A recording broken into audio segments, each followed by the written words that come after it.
This is lesson 7, geometric sequences as exponential functions.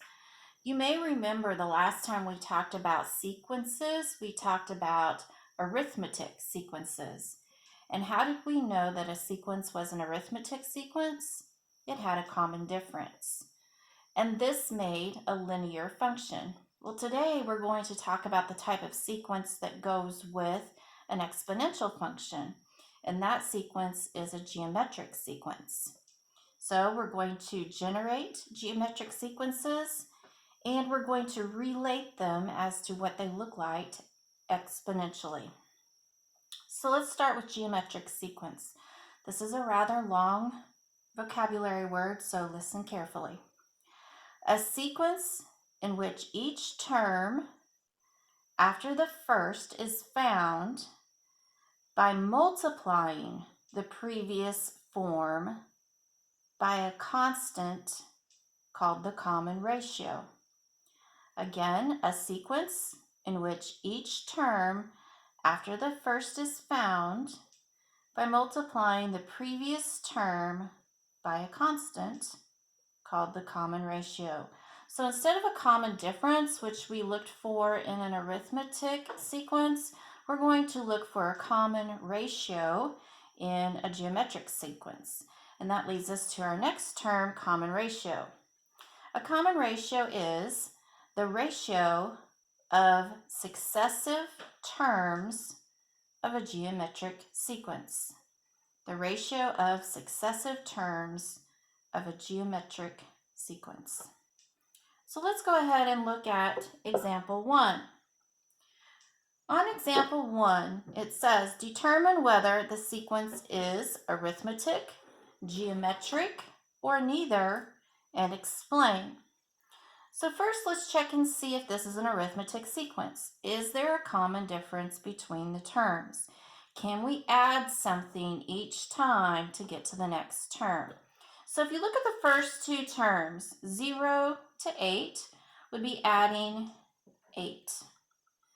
8 to 16, again, would be adding 8. 16 to 24 is adding 8, and 24 to 32 is adding 8. So since we're adding the same number every time, this is an arithmetic sequence. It asks you to explain why is it an arithmetic sequence? Because there's a common difference of 8. Now moving on to part B. On part B, we have to also label this as arithmetic, geometric, or neither. So let's start and see if it's arithmetic. So if you're looking at 64 to 48, this is going down by 16 each time. 48 to 36, that's only going down by 12. Since these two are not the same, it's not going to be an arithmetic sequence. So next, we try a geometric. How do we find the common ratio? Take the second term and make a fraction with it with the first term. 48 divided by 64. If you simplify that, you get 3/4. Okay, let's see if we have the same ratio with the next two terms. 36 divided by 48. We know that's not exactly 3/4 as it's written, but would it simplify to 3/4? Well, if you divide both the top and bottom by 12, you do get 3/4. So it looks like we're on our way to a geometric sequence. Let's check out the last two terms. 27 divided by 36. 9 will go into both of these, and this does simplify to 3/4. It appears that we have a geometric sequence.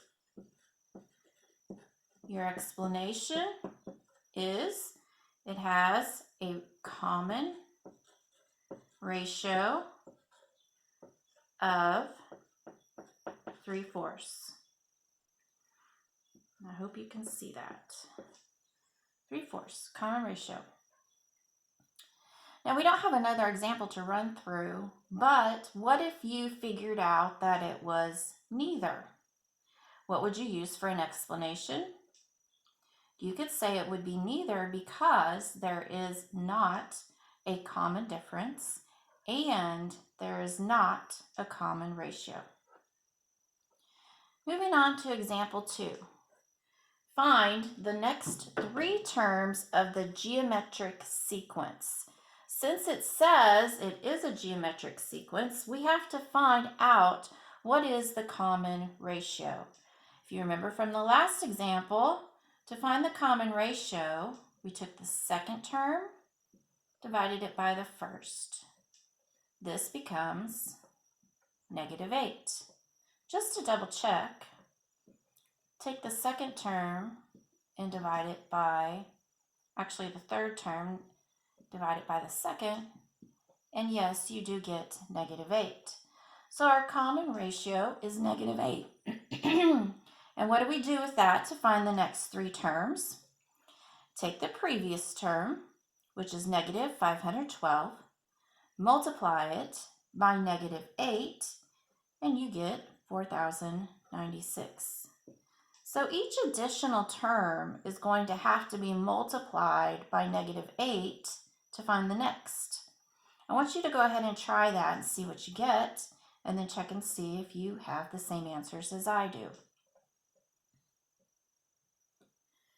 The next number is -32,768.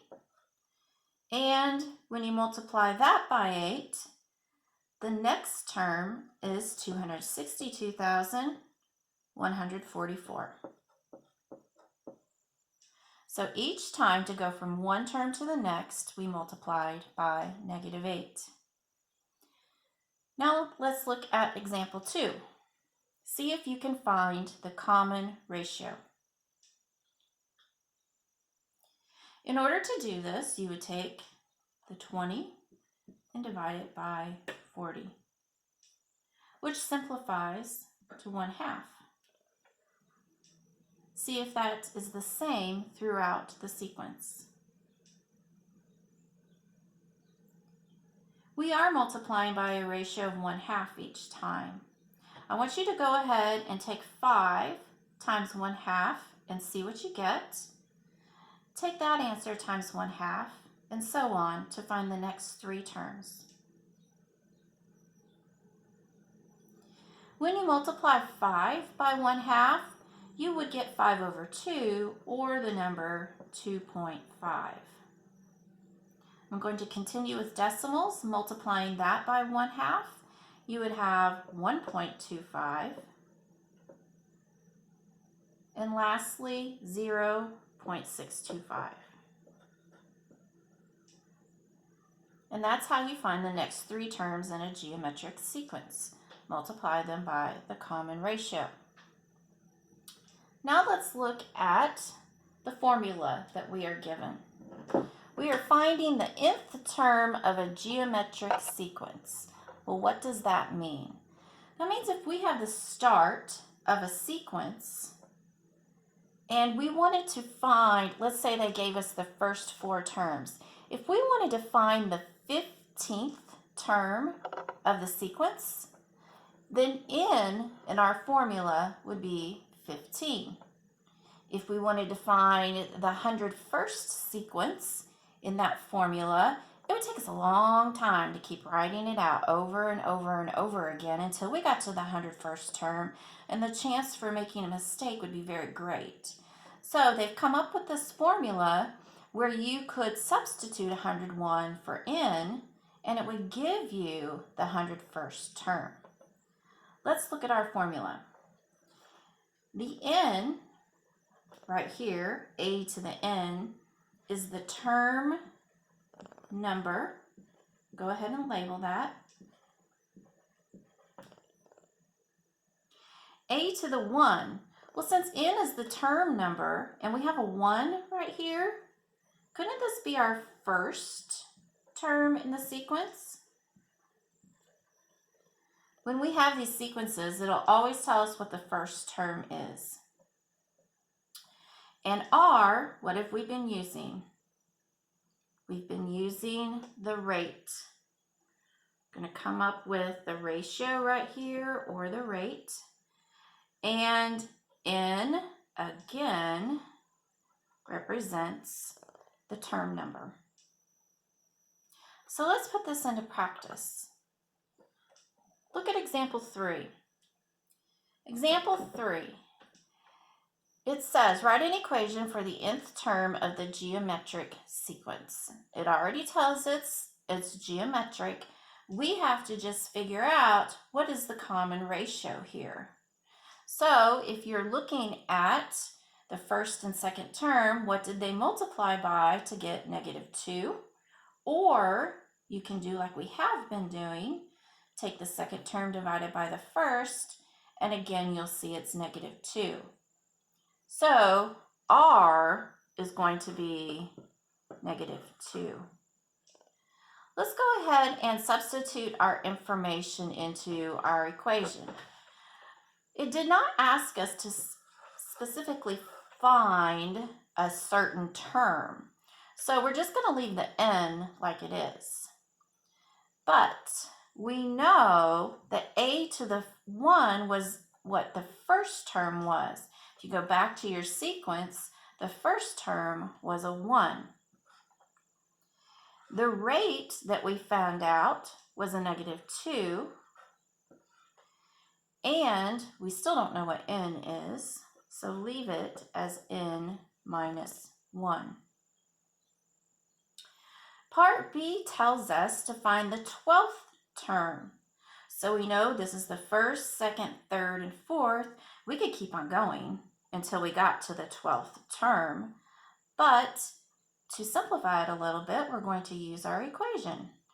So if we want to find the 12th term, we're going to put a 12 in for n. And then our first term was 1. Our common ratio was -2. And n was 12 minus 1. Go ahead and simplify. And think about PEMDAS. What are you going to do first? Are you going to multiply, or are you going to do exponents? Let's look at our exponents. Let's simplify those first. So we have 1 times -2 to the 11th power. When you put -2 into your calculator, make sure you use parentheses, especially on this next step, because if you don't put parentheses, what it's going to do is take the 2 to the 11th power and then stick a negative in front of it.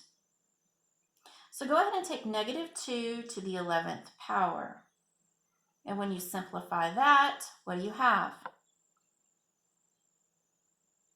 You should have -2048.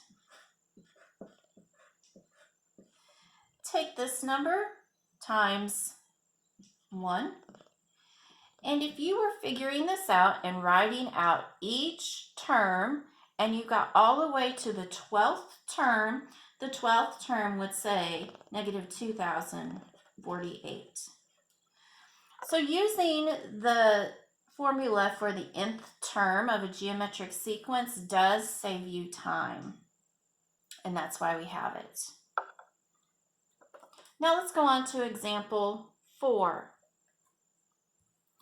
On example 4, it says, a 50-pound ice sculpture is melting at a rate in which 80% of its weight remains each hour.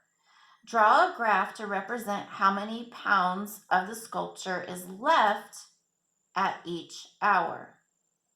So first of all, let's figure out what is the rate you will use in your equation. So we know the rate tells us how much is it decreasing each hour. It decreases by 20%. So let's think about our exponential decay formula from a previous lesson. This is what it looks like. We can go ahead and substitute amounts in for our hours and our rate and our term to find out what the next one is. We know that the sculpture begins at 50 pounds. So go ahead and make your table because we're going to find out how much is remaining after 1 hour, 2 hours, 3 hours, and 4 hours. And that will be on your x-axis. Your y-axis will be the weight. Go ahead and make your table and set up your graph.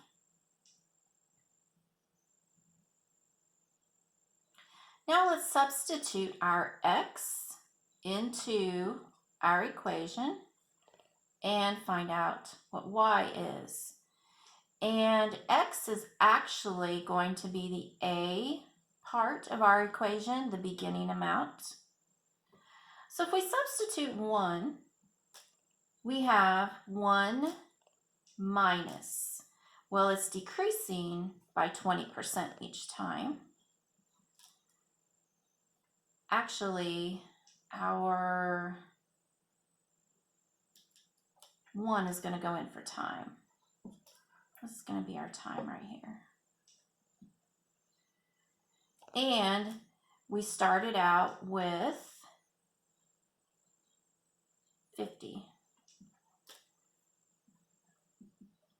So when we solve, we have to put in the new t, the time is 1. And when you simplify this, you have y equals, this is 0.20 by the way, 50 times 0.80 to the first power. And if you take 0.80 to the first power, you have 0.8, and times 50 would give you 40. So after 1 hour, it had melted to only have 40 pounds left. Go ahead and substitute the rest into your equation to find out how much was left after 2 hours, 3 hours, and 4 hours. Stop the video and figure that out. Okay, now let's look back. After 2 hours, when you substitute, there are 32 pounds left. So if we go over to 2, we are at about 32 pounds. And after 3 hours, there's about 25.6 pounds left. So over here at 3 hours, 26.5 is probably going to be up in here somewhere. And at the end of 4 hours, there's 20.48 pounds left, which is going to be approximately right there. So you can see that it starts out decreasing rapidly. And over time, it's going to get all the way down to 0. It won't ever cross the x-axis, but it will over time be completely melted. So this was an example of exponential decay, and we used exponential decay formula. Our next lesson will be lesson 7-8 on recursive formulas. Go ahead and get lesson 7-7 finished. I would like to see this turned in by Monday so I can get it graded and get it back to you. Thank you.